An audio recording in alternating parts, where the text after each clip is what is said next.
اعلیٰ حضرت کیا فرماتے ہیں دل ہے وہ دل جو تیری یاد سے معمور رہا ہے. ٹھیک ہے, یہ وکری بات ہے کہ امت زبان پہ پھنسی ہوئی ہے, امت دل تک گئی نہیں, تو باقی دل بھی پڑتا ہے. وہ وکری بات ہے, نہ کبھی آپ نے پوچھا اور نہ ہی کبھی میں نے بتایا کہ دل بھی پڑتا ہے, لیکن کیونکہ پوچھتا ہی کوئی نہیں ہے. آپ پوچھتے نہیں, میں بتاتا نہیں.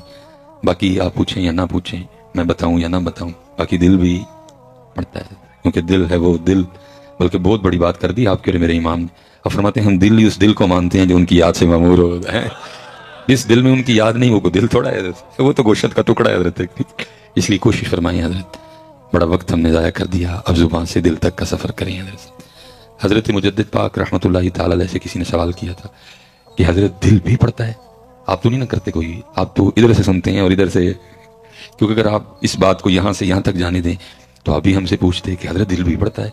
لیکن مجھے نہیں یاد پڑتا کہ مجھے آج تک بھی کسی نے پوچھا ہو کہ حضرت دل بھی پڑتا ہے. میں نے 2005 میں پہلا جمعہ پڑھایا تھا, حالانکہ فراغت 2008 کی ہے حضرت, لیکن پھر وہ مرشد کا آرڈر آ گیا ہے تو آرڈر پھر اس آرڈر حضرت. 2024 چل رہا ہے, 19 سال کا طویل سفر ہے, مجھے آج تک نہیں کبھی کسی نے پوچھا حضرت.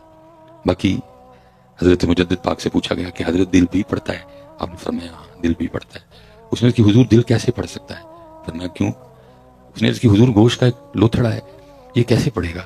فرمایا زبان بھی تو گوشت کا لوتھڑا ہے, جو اللہ اس کو بولنے کی طاقت دے سکتا ہے, جب چاہے اس کو بھی طاقت دے سکتا ہے. اس لیے دل ہے وہ دل جو تیری یاد سے معمور رہا, سر ہے وہ سر جو تیرے قدموں پہ قربان گیا ہے.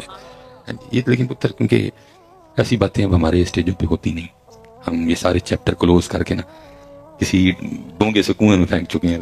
اب ایسے ٹاپک ہمارے اسٹیجوں پہ نہیں. تو باقی تو پتر دل تو پھر دل ہی ہے نا. میں اس سے زیادہ دل کے لیے کیا کہہ سکتا ہوں کہ دل دریا سمندروں ڈونگے کون دلاں دیاں جانے ہو. میں اس سے زیادہ دل کے لیے کیا کہہ سکتا ہوں؟ یہ بھی کسی کے دل کا حال تھا کہ کوئے سرکار میں ہوگا کہیں مصروف طواف, جسم فیصل آباد لیکن دل مدینہ پاک.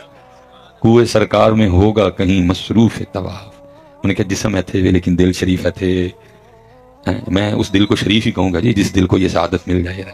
کہ جی دل کتنے؟ ان کا یا ریاض الجنہ ہوگا, یا باب جبریل ہوگا, یا صفحہ شریف ہوگا, یا قدمین شریفین ہوگا, یا سنہری جالیوں کے سامنے ادباً سلام عرض کر رہا ہوگا, یا کہیں باہر بیٹھا گنبد خضرا کو دیکھ رہا ہوگا, کیونکہ کوئے سرکار میں ہوگا کہیں مصروف طواف.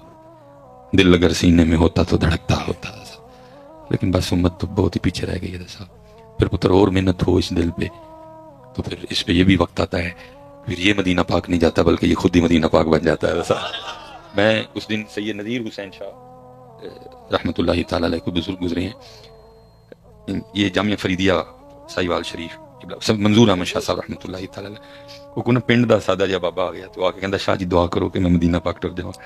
تو آپ کے وہ یہ تھا کہ میں اسے پوچھتا ہوں کہ جو تھوڑے جے پیسے تیرے کل ہے نہیں تو دس, باقی میں کسی نے کہا کہ تین مدینہ پاک بھیجنا. آپ نے اس حوالے سے پوچھا, آپ نے فرمایا بیلیا کو پیسے نہیں ہے کوئی؟ انہیں کہنا شاہ جی پیسے ہوندے تو میں تھانوں ضرور کہنا. فرمایا اچھا, فرمایا پھر چل اسی تینوں مدینہ جان دی دعا نہیں دیاں گے بلکہ اسی تیرے لیے دعا کریں گے اللہ تیرے دل میں مدینہ پاک بنا دے. یہ بنتا ہے پتر, بہت کچھ ہے پتر. ہم ہی وہ ہیں جن کے لیے قرآن نے 4 قسمیں کھائی تھی پہلے, والتین والزیتون وطور سینین وہذا البلد الامین. پھر کہا تھا لقد خلقنا الانسان فی احسن تقویم. لیکن بس پتر ہم نے خود ہی اپنی قدر نہیں جانی. کوئی بے خبر تو جوہر آئینہ ایام ہے, تو جہاں میں خدا کا آخری پیغام, اپنے من میں ڈوب کر پا جا سراغ زندگی. ہم نے خود ہی حضرت اپنی قدر نہیں کی, سب سے زیادہ اپنی بے قدری ہم نے خود ہی کی ہے حضرت. ہم سایہ جبریل امی بندہ خاکی ہے, اس کا نہ شیمن نہ بخار نہ بدخشاں. غفاری و قہاری و قدوسی و جبروت, یہ 4 عناصر ہوں تو بنتا ہے مسلمان. ہم نے خود ہی پتر اپنی قدر نہیں کی کوئی. تو باقی پتر کسی نے محنت کی ہو تو پھر اس پہ یہ ویلا بھی آتا ہے کہ یہ مدینہ بن جاتا ہے.